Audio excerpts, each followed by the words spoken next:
Hello friends, welcome to the Commerce Academy YouTube channel. So 11th accounts के अंदर हमारे 3 video lectures complete हो गए एंड उसके अंदर हमने बहुत सारे टर्मिनोलॉजीज जो अकाउंट्स के लिए यूजफुल है वो देखी, like assets, current assets, non current assets, capital. Okay, then we have discussed why the accounting is necessary. For that we have learned about the transactions, 2 types of transaction, mainly economic, non-economic. Economic having 3 parts: cash, credit and other transactions. So उसके बारे में बहुत सारा explanation आपको दिया मैंने. Then थोड़े बहुत उसके एग्जाम्पल्स भी हमने लिए. सो उसी में ही आगे बढ़ते हुए थोड़े बहुत आज और भी एग्जाम्पल्स हम लेंगे जिसमें बेसिकली हमें वही क्लासिफिकेशन करना है that whether it is a economic और non economic and whether it is a cash, credit और अदर ट्रांजेक्शंस. हमें वही क्लासिफिकेशन आज के लेक्चर में भी करना है, कंटिन्यू हम करेंगे क्योंकि as I told you earlier, explained you earlier that this is a basic and starting stage. अगर ये आपका बेस थोड़ा बहुत वीक हो गया तो फिर आगे बहुत दिक्कत होगी. और क्या, एक लेवल के पहुंचने के बाद ये बेसिक्स आपको सिखाएगा नहीं कुछ और आपको खुद को ऐसा हो गया ये समझ में नहीं आ रहा, बेसिक अभी कहाँ पढ़ने जाए, कौन बताएगा. तो इसलिए मैं इसमें कुछ ज्यादा ही जोर दे रहा हूँ, फोकस करो कि जिसकी वजह से आप इस पे ध्यान दो और आपका बेसिक है वो स्ट्रॉन्ग हो जाए, आपका बेस. ठीक है, तो फिर आपको आगे दिक्कत नहीं होगी, प्रॉब्लम कुछ भी नहीं होगी. So illustration 2 of your chapter number 2, उसके एग्जांपल्स हम ले रहे हैं.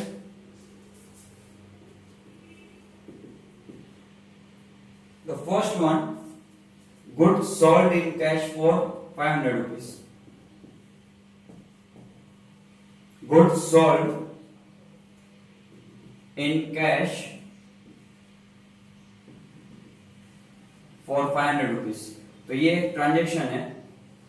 तो पहले हमें ये डिसाइड करना है कि इकोनॉमिक और नॉन इकोनॉमिक. तो आप देख के बोल दो कि सर एक्सचेंज ऑफ गुड्स है, कैश दिया हुआ है, 2 पार्टीज होगी तो इकोनॉमिक तो है. This is the economic transaction,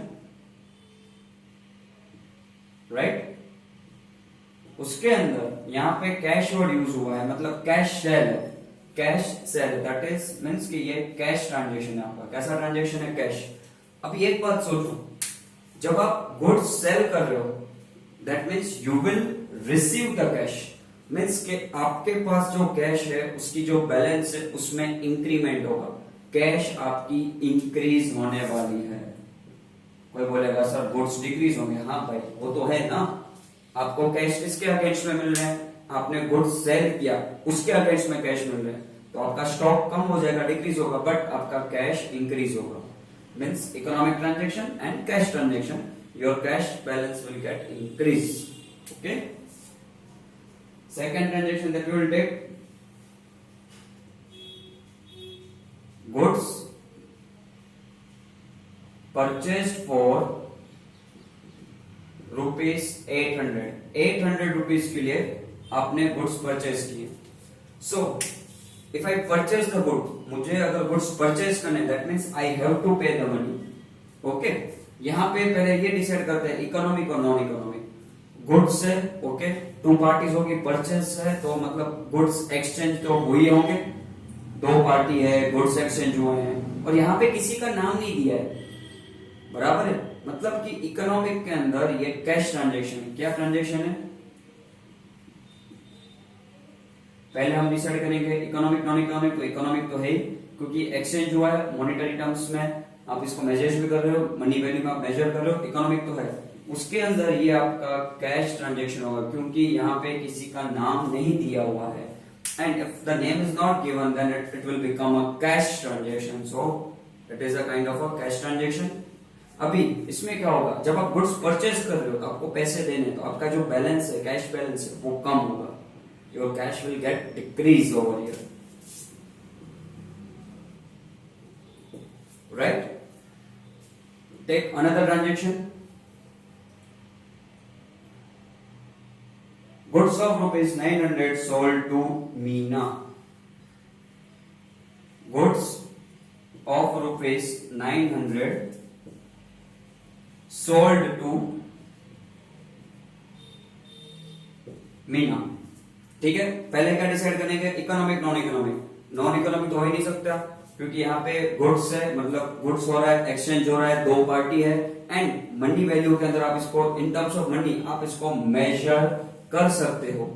so if you can measure it in terms of money तो ये आपका इकोनॉमिक ट्रांजेक्शन तो हो गया. ओके, ये आपका कौन सा ट्रांजेक्शन, अभी डिसाइड करना है कैश है या क्रेडिट है. तो यहां पे देखोगे तो आपको name is given and cash word is not given. Name is given but cash word is not given. मतलब कि ये क्रेडिट ट्रांजेक्शन हो. क्रेडिट ट्रांजेक्शन में क्या है, क्रेडिट ट्रांजेक्शन कब होगा कि सिर्फ नेम हो. If only name is given and cash word और bank word is not mentioned in the transaction, then it will become a credit transaction. तो इसमें आपकी कोई कैश कम नहीं होने वाली, कोई कैश ज्यादा नहीं होने वाली क्योंकि क्रेडिट ट्रांजेक्शन है.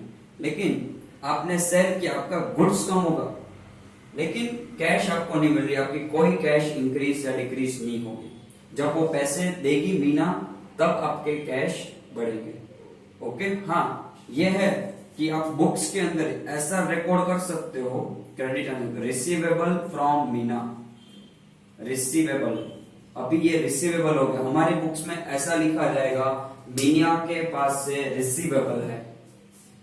It is like that, Meena के पास रिसीवेबल. आप इसको एक तरह से आपकी असेट हो गई. क्या हो गई, असेट. क्योंकि फ्यूचर में यहां से पैसे आने वाले हैं, you are going to receive the money, so it is your asset but like a current asset. क्यों करंट असेट, क्योंकि ये पैसे आपको 12 मंथ्स के अंदर अंदर तक मिल जाएंगे. ऐसा तो कोई पागल आदमी होगा ही नहीं जो 12 महीने से ज्यादा अपनी उधारी रखने वाला है. मतलब पैसे बोलेगा तू ठीक है, तू 2 साल बाद दे देना पैसा, अभी गुड्स बेच दी, ऐसा तो है नहीं कोई. 1-2 महीने में आप रिकवर कर लोगे. So it is asset but current asset. Okay, ये एक्स्ट्रा था आपके लिए. Take another transaction, salary paid rupees 5,000.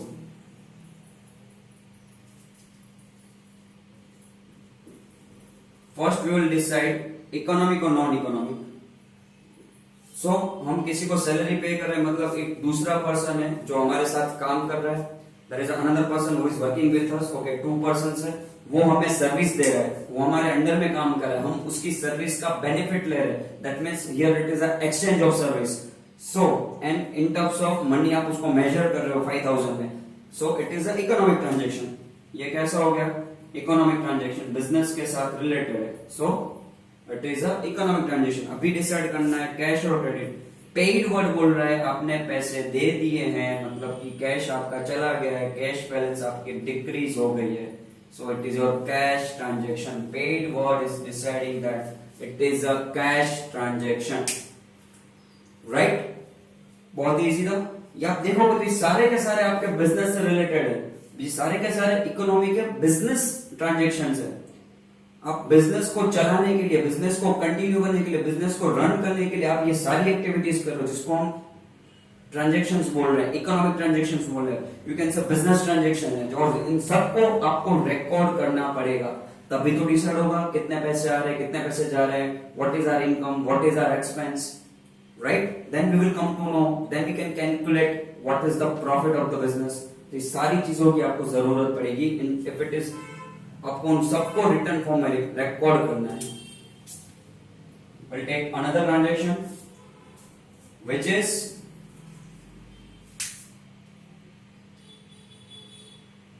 goods of rupees 200 received as a free sample. Goods of rupees 200 received as a free sample. ठीक है, इसके ऊपर मैंने जब मैं एक ऑर्गेनाइजेशन का लाइव लेक्चर्स ले रहा था, बहुत अच्छा खासा इस पे डिस्कशन हुआ था कि समझ लो कि मैं बिजनेस कर रहा हूं, तो कोई एक नया सप्लायर है जो मुझे गुड्स सप्लाई करता है, एक सेलर है, वो मेरे पास आता है, बोलता है कि आप मेरा ये गुड्स अपनी शॉप में बेचना, ठीक है। तो उसने मुझे फ्री में वो 200 रुपए का माल दे दिया, फ्री में दे दिया। तो मेरे बिजनेस में गुड्स एक्सचेंज हो रहा है, वो दूसरा पर्सन दे रहा है, लेकिन ना मुझे उसको अभी पैसे देने हैं, ना मुझे उसको बाद में पैसे देने हैं। आप समझ रहे हो बात को? आई गॉट द गुड्स, मुझे गुड्स मिल गए ऑन अ फ्री बेसिस, मतलब कि दो पार्टी है, सही बात है, दो पार्टी है, गुड्स एक्सचेंज हो रहा है, बट और उसकी वैल्यू भी है 200 रुपए, लेकिन वो ना तो कैश है ना तो क्रेडिट, और मेरे बिजनेस को अफेक्ट भी नहीं कर रहा है। मुझे कोई ऐसी माल गुड्स देके जा रहा है तो मुझे कुछ भी फर्क नहीं पड़ रहा है, वो ऐसे ही फ्री में दे रहा है, मेरे लिए तो बेनिफिशियल है। समझ में आ रहा है? तो आप इसको नॉन इकोनॉमिक ट्रांजेक्शन बोलेंगे, हम इसको क्या बोलेंगे? नॉन इकोनॉमिक, क्योंकि इकोनॉमिक ट्रांजेक्शन की कोई भी कंडीशन यहाँ पे फुलफिल नहीं हो रही है। इकोनॉमिक ट्रांजेक्शन की कोई भी कंडीशन यहाँ पे फुलफिल नहीं हो रही, क्योंकि दो पार्टी है, सही बात है, गुड्स एक्सचेंज हो रहे हैं, बहुत सही बात है, लेकिन ना मुझे कैश अभी देने, मतलब कैश ट्रांजेक्शन नहीं, ना मुझे उसको फ्यूचर में पैसे देने, मतलब कि क्रेडिट ट्रांजेक्शन भी नहीं है। सर अदर ट्रांजेक्शन हो सकता है? अदर ट्रांजेक्शन नहीं बेटा, अदर ट्रांजेक्शन कैसे होगा? अदर के लिए वो बिजनेस को अफेक्ट करना होना चाहिए। यहाँ पे मुझे फ्री में मिल रहा है, मेरे बिजनेस को कोई तरह से कोई तकलीफ नहीं हो रही है। अदर में मैंने कौन सा एग्जांपल्स लिए थे? मेरा गुड्स डैमेज हो रहा है, मुझे लॉस होगा, क्योंकि मैंने वो डैमेज गुड्स के लिए मैंने पैसे दिए होंगे, सो मुझे इफेक्ट कर रहा था, तो अदर ट्रांजेक्शन, भले वो कैश क्रेडिट नहीं था, मेरा गुड्स चोरी हो गया, बराबर, तो मुझे इफेक्ट कर रहा है क्योंकि मैंने उसके लिए पैसे दिए होंगे। Are you getting my point? So उसके लिए मैंने पैसे दिए थे, तो मुझे लॉस हुआ, इसलिए वो अफेक्ट कर रहा है, तो उसको मैं अदर में क्लासिफाई करूंगा। ओके, इसका मतलब सर ये जो मुझे फ्री में माल मिला और ये फ्री वाला माल डैमेज हो गया, तो मैं उसको रिकॉर्ड नहीं करूंगा। फ्री वाला माल जो मुझे फ्री में मिला है और उसका चोरी हो गया, वो डैमेज हो गया, हाँ तो ठीक है, उसका भी रिकॉर्ड नहीं। क्यों? क्योंकि आया भी फ्री में था ना, बिजनेस को इफेक्ट नहीं कर रहा है, बिजनेस को लॉस नहीं हुआ। Are you getting my point? आप बराबर ऐसा हो तो ये क्या करना, वीडियो है ना, आप उसको रिवाइंड कर सकते हो, थोड़ा फ्लैशबैक में, तो वापस से मेरा ये 3 मिनट का आप देख लो कि कैसे मैं क्या बोल रहा हूं। मेरे अगर वो कैश भी नहीं है, क्रेडिट भी नहीं, लेकिन बिजनेस को अगर इफेक्ट कर रहा है, तो आप उसको अदर में क्लासिफाई करके आप रिकॉर्ड करो, लेकिन यहां तो भाई फ्री में मिल रहा है, ठीक है, इफेक्ट भी नहीं कर रहा है, तो ये क्या हो जाएगा? नॉन इकोनॉमिक हो जाएगा। आपका डाउट अभी क्लियर करता हूं। Goods of ₹500 given as a free sample. अब समझना ये दोनों में फर्क क्या है। मतलब मेरे पास, मैंने खुद पैसे देके गुड्स परचेज किए थे, 500 रुपए के, मैंने खुद पैसे देके परचेज किए थे। आई परचेज द गुड्स।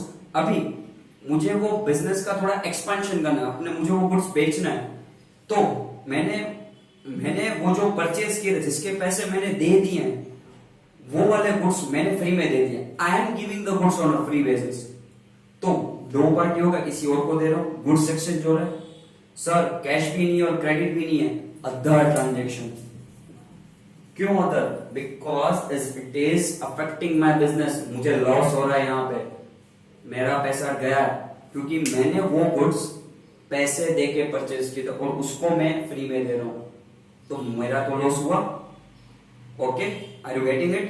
तो यहाँ पे लॉस हो रहा है, तो इसलिए जब मैं गुड्स दे रहा हूं फ्री में, जिसके पैसे मैंने दे दिए हैं, जहां से मैंने लिए थे, okay, when I have purchased the goods, at that point of time, if I paid the money, now I am giving that goods on a free basis, मैं फ्री में सैंपल में दे रहा हूं, तो मुझे लॉस हो रहा है, भले वो कैश नहीं है, क्रेडिट नहीं है, ना मुझे अभी पैसे मिलेंगे ना फ्यूचर मिलने वाले, बट इसको मैं इकोनॉमिक ही बोलूंगा और ये मेरा अदर्स में क्लासिफाई होगा।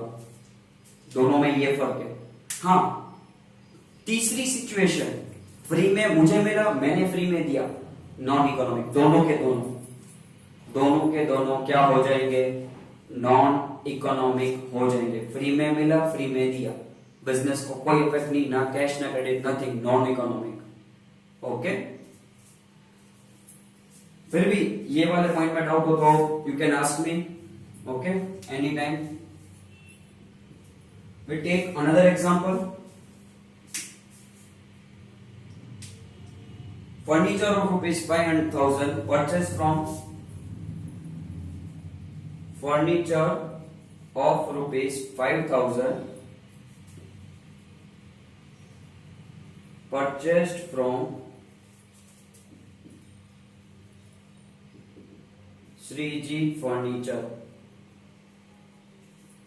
मतलब कि श्रीजी फर्नीचर करके एक शॉप है, वहां से 5,000 रुपए का फर्नीचर परचेस किया, बिजनेस के लिए जरूरी होगा। पहली बात तो इकोनॉमिक तो है, क्यों Shreeji furniture, another party, I am the party who is purchasing, मैंने परचेस किया है, ठीक है, हमने परचेस किया, तो हम दो पार्टीज हैं, गुड्स एक्सचेंज हो रहे हैं, मतलब थिंग इज एक्सचेंजिंग, और ठीक है, और मॉनेटरी टर्म्स में वैल्यू है, तो इकोनॉमिक तो है ही है। अभी डिसाइड करना है कैश में जा रहा है या क्रेडिट में। भाई आपको नाम दिया है, if you see there is name is given and cash word is not given, name is given, cash word is not given, that means it is a credit transaction. मतलब कि आपने क्रेडिट बेस पे, on a credit base we purchase the furniture, that means we are purchasing the asset on a credit base, ठीक है, हमने credit पे ये asset purchase की है यहां पे। मतलब कि अभी ये पेएबल हो गया हमारा। श्रीजी फर्नीचर हमारी बुक्स में कैसे दिखाई देगा, as a payable to the Shreeji furniture, हमें उसको फ्यूचर में पे करना है, तो हमारे बुक्स में वो पेएबल के अंदर आएगा। It is a payable for the business to the Shreeji furniture, in future आप हमें उसको पैसे देने, फर्नीचर आ रहा है लेकिन पैसे देने। इट्स लाइक द सेम, यहाँ पे जैसे हमने गुड्स सेल किए थे, क्रेडिट में हम सेल करे तो उससे पैसे देने थे, तो ये रिसीवेबल में गया था, तो ये पेबल में जाएगा। और थोड़ा क्लैरिफाई करता हूं, जहां से पैसे लेने होते हैं यू कैन से डेटर, वो हमारा डेटर हो गया, जिसको पैसे देने हैं ये फर्नीचर श्रीजी वाला, वो क्रेडिटर हो गया। इसलिए बोला था क्रेडिट ट्रांजैक्शन के अंदर डेटर क्रेडिटर रिसीवेबल पेएबल जैसा एक रिलेशनशिप डेवलप होता है। वो रिलेशनशिप कब खत्म होगा, जब हम पेमेंट या हमें पैसे मिल जाएंगे या हम दे देंगे, तब वो खत्म होगा। ओके, तो यहां पे बहुत सारे हमने एग्जांपल्स की और एक ले लेते हैं।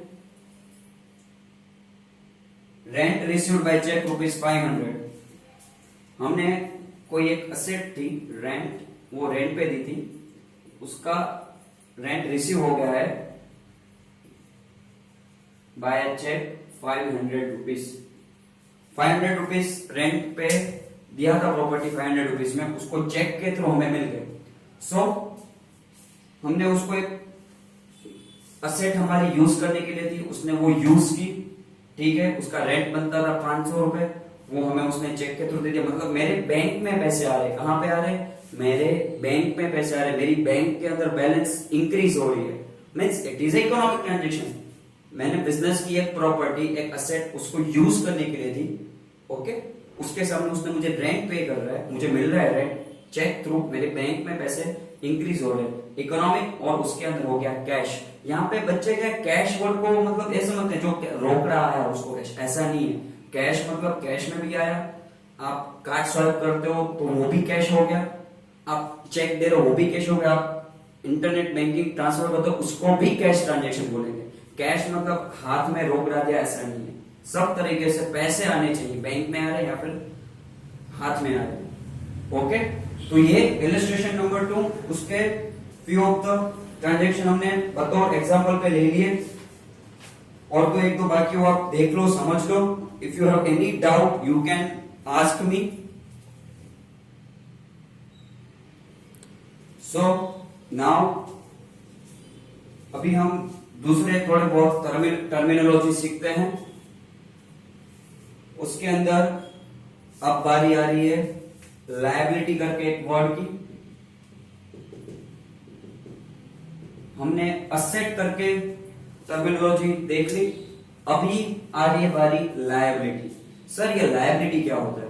बहुत इजी है, जो मांग रहा है, हम पे कोई मांग रहा है, पैसे मांग रहा है, मतलब कि वो हमारी लायबिलिटी होगी। सिंपल लैंग्वेज, एग्जाम में नहीं लिखने का बेटा, मांग रहा है वो लायबिलिटी होगी, एग्जाम में ये लिखना नहीं है। But in a simple language if I से मेरे ऊपर कोई मांग रहा है तो मेरी वो लायबिलिटी हो गई। मेरे ऊपर कोई पैसे मांग रहा है then it will become my liability. Okay, मतलब कि पेएबल है, बिजनेस का कोई पेएबल है, that means it is a liability for the business. अब ये लायबिलिटी आती कैसे है, जनरेट कैसे होती है, ठीक है, तो देखते हैं। जब हम क्रेडिट पे परचेस करते हैं क्या, एनी असेट और एनी गुड्स, तो ये लायबिलिटी आ जाती है। असेट मतलब land, building, machine, furniture, car, whatever we purchase on a credit base, मतलब पैसे तुझे बाद में दूंगा, it will become a liability. Goods purchase करके पैसे बाद में दूंगा, it will become a liability. किसी से हमने सर्विस ली है, उसके पैसे नहीं दिए, इंजीनियर ने काम करके दिया, उसका बिल है, पैसे नहीं, अकाउंटेंट ने काम करके दिया है, पैसे नहीं दिए उसको, आर्किटेक्चर ने काम करके दिया, उसको पैसे नहीं दिए, लेबर्स को पैसे नहीं दिए, एम्प्लॉयज को सैलरी पे नहीं दी, liability. That all are the liabilities for the business. Bank से और किसी के पास से पैसे बोरो किए, वी बोरो द मनी, जिसको हम आज की डेट में लोन बोलते हैं, टेक द लोन, मतलब लोन टेकन है, बराबर, लोन टेकन है, तो वो भी क्या हो गए, लायबिलिटी। मतलब उधार पे पैसे लिए, जरूरत थी भाई पैसे दे दो, लिए, that will become a liability. Bank से लो, कोई फाइनेंस कंपनी से लो, फ्रेंड्स से, किसी से भी आप बिजनेस के लिए आप फंड्स ले रहे हो, बोरो कर रहे हो, ठीक है, इट बिकम्स अ लायबिलिटी। क्योंकि ये सब के सब केस में आपको पैसे वापस देने, ये सब के सब आपके ऊपर मांगने वाले हैं। All are payable for the business, so it is a liability of the business. समझ में आ गया, बहुत इजी वर्ड था ये तो। अभी लायबिलिटी में भी दो पार्ट्स पढ़ रहे हैं। One is a non current liability, क्या, एक है नॉन करंट, और you can say long term, और दूसरी है करंट। इसको और भी वर्ड बोलते हैं long term and short term. यहां पे बोलेंगे नॉन करंट, करंट, ये भी टाइम के बेसिस पे चलती है। मतलब कि कोई पैसा 12 मंथ से ज्यादा टाइम के लिए मांग रहा है तो नॉन करंट, कोई 12 मंथ से कम पीरियड के लिए मांग रहा है तो करंट लायबिलिटी। सर ये कैसे हो गया, जैसे कि आपने बैंक से लोन लिया, उसको 10 साल में देना है, 12 महीने से ज्यादा टाइम मिल गया पैसे देने के लिए, नॉन करंट लायबिलिटी। आपने असेट परचेज की, ठीक है, बहुत बहुत बढ़िया असेट है, लेकिन उसको 6 महीने में देने पैसे, करंट लायबिलिटी। आपने गुड्स परचेज किया, 1 महीने में पैसे वापस देने, करंट लायबिलिटी। आपने सर्विस ली है, उसको 15 दिन में पैसे देने, करंट लायबिलिटी। सिंपल है, जो पैसा जो मांग रहा है आपके ऊपर, वो आपको 12 महीने से ऊपर का टाइम दे रहा है, क्रेडिट पीरियड दे रहा है, then it is your non current. And 12 महीने के अंदर, 12 मंथ्स के अंदर आपको, if you have to pay the money, then it will become a current liability. Okay, got it. तो ये आपका लायबिलिटी वाला जो पोर्शन था ये हो गया जी। 3 वर्ड्स आपके बुक्स के चैप्टर नंबर 1 में टर्मिनोलॉजी है, लायबिलिटी। फिर और एक वर्ड सीखते हैं इसके साथ ही, रिसिट्स। रिसिट्स मतलब क्या, कैश या फिर बाया बैंक, जो भी पैसा आपको आ रहा है, बिजनेस में आ रहा है, कैश और बैंक के अंदर कुछ भी पैसा अगर आपको आ रहा है, इट इज योर रिसिप्ट। पैसा आना चाहिए, कैश काउंट और बैंक के अंदर पैसे, मतलब चेक, कार्ड से, इंटरनेट बैंकिंग या फिर कैश आ रहा है, that is a receipt for the business. Business purpose क्या होना चाहिए, ठीक है, बिजनेस के नाम पे आना चाहिए। मतलब कि मेरे घर पे कुछ पैसे लेने थे, वो मुझे शॉप पे आके देखे और मैं उसने फिर घर के लिए थे, तो वो वाले रिसिप्ट नहीं, business related, business purpose, business activity के रिलेटेड होनी चाहिए, बिजनेस ट्रांजैक्शन के रिलेटेड होने चाहिए, ठीक है। और पैसा आ रहा है, cash comes in a business, ठीक है, बैंक में पैसा आ रहा है बिजनेस के अकाउंट्स में, that is become a receipt. वो क्या हो जाता है, बिजनेस की रिसिप्ट्स बोलते हैं। समझ रहे हैं, रिसिप्ट बहुत ही सिंपल है, वो आपको बहुत बड़ा पैराग्राफ वहां पे दिया है। मैंने गुड्स सेल किए, पैसा है, रिसिप्ट। असेट सेल की, पैसा है, रिसिप्ट। मैंने 5 महीने पहले क्रेडिट पे गुड्स सेल किए, तो उसका पैसा आज आया, तो वो आज की डेट की रिसिप्ट, आज की डेट की, 5 महीने पहले तो नहीं मिला था, तब क्रेडिट में सेल किया था, आज पैसा आ गया, आज की डेट में रिसिप्ट। तब तो क्रेडिट में था, तब तो क्रेडिट ट्रांजेक्शन बोला था। अभी वो कैश ट्रांजेक्शन और वो कैश रिसिट हो गई। गुड सेल करे हो, एसेट सेल करे हो, कुछ भी, आपने किसी को सर्विस दी, सर्विस के सामने हमने सर्विस दी और पैसा आया, रिसिट। ठीक है, पैसा आना चाहिए, कैश आना चाहिए, बैंक के अंदर पैसा आना चाहिए। It becomes a receipt for the business. वो क्या हो जाती है, बिजनेस की रिसिट मानी जाएगी। यहां पे भी इसके दो पार्ट्स हैं, capital receipts and revenue receipts. बोलोगे सर ये कैपिटल रेवेन्यू क्या होता है? इसको रेगुलर के हिसाब से अलग अलग किया हुआ है, क्लासिफाई किया है। मतलब जो पैसा, जो कैश आपको रेगुलर बेस पे मिलने वाला, मतलब जो सोर्स से पैसा आ रहा है, ठीक है, वो रेगुलरली आने वाला है। If it is on regular basis, regular base पे आ रहा है तो वो रेवेन्यू हो गया। मतलब कि जो not on a regular base पे नहीं आने वाला है, साल में एक दो बार, 2 साल में एक बार, 3 साल में एक बार आ रहा है, ठीक है, रेगुलर नहीं है, then it will be capital receipt. Sir ऐसे कैसे? मतलब मेरा काम है गुड सेल करना और सर्विस देना, वो दो मेरा काम है, सेल्स एंड सर्विस। तो मैं रेगुलरली सबको सेल्स कर रहा हूँ, सर्विस दे रहा हूँ, तो वहां से जो पैसा आएगा वो रेगुलरली आ रहा है, रेवेन्यू रिसिप्ट। मैंने अपना बिजनेस का कुछ फर्नीचर सेल कर दिया, बेच दिया, काम का नहीं था, दूसरा खरीदना था, तो पुराना वाला बेच दिया, वहां से पैसा आया, कैपिटल रिसिप्ट। क्यों? बार बार फर्नीचर नहीं बेचने वाला, चलो हर महीने फर्नीचर बेचता हूँ, हर दूसरे महीने में फर्नीचर बेचूंगा, ऐसा तो नहीं होगा। मतलब कि दैट मीन्स कि आपकी जो बिजनेस की असेट्स वो आप बार बार नहीं बेचने वाले, ठीक है। तो वो जब बेच रहे हो 1-2 साल में, 3 साल में एक बार बेचोगे, मीन्स के वो रेगुलर नहीं है आपका, then it is a capital receipt. वहां से जो पैसा आ रहा है वो आपकी कैपिटल रिसिप्ट है। क्यों? क्योंकि वो आपकी रेगुलर एक्टिविटी नहीं है, रेगुलर आपके ट्रांजेक्शन नहीं होने वाले, कभी कभार होने वाले। मतलब कि आप ये भी बोल सकते हो कि जो बिजनेस की कोर एक्टिविटी है, कोर मतलब प्रिंसिपल एक्टिविटीज है, जिसके लिए बिजनेस शुरू किया है, जो बिजनेस है हमारा, और फिर प्रोफेशनल एक्टिविटीज है, वहां से जो पैसा आएगा वो रेवेन्यू में रहेगा। जो हम कभी कभार हो रहा है, रेगुलर बेस में नहीं हो रहा है, कभी कभार करते हैं, it is your capital receipt. Okay, तो ये भी यहाँ पे हमने ये वर्ड्स भी आज सीख लिए, ठीक है। तो आज का वीडियो लेक्चर यहां तक रखते हैं, और आई होप कि आपको ये समझ में आ गया होगा। If you have any query, any doubt, you can ask me. Number is given on the description. Just call it on the same time. Your doubt will get resolved. Thank you.